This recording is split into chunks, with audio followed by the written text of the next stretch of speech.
Denver, AP, avalanches have ruptured a natural gas pipeline near a Colorado ski resort and trapped a tow truck, closing busy sections of Interstate 70, the main east-west highway across the state. Authorities say the driver of the truck wasn't injured and his vehicle was pulled from the deep snow near Vail Pass by another tow truck.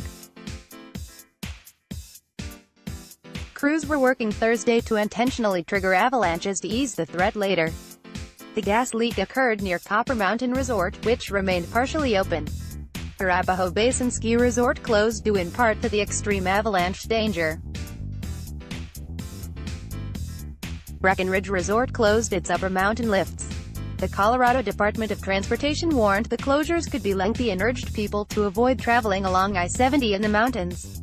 Copyright the Associated Press. All rights reserved. This material may not be published, broadcast, rewritten or redistributed.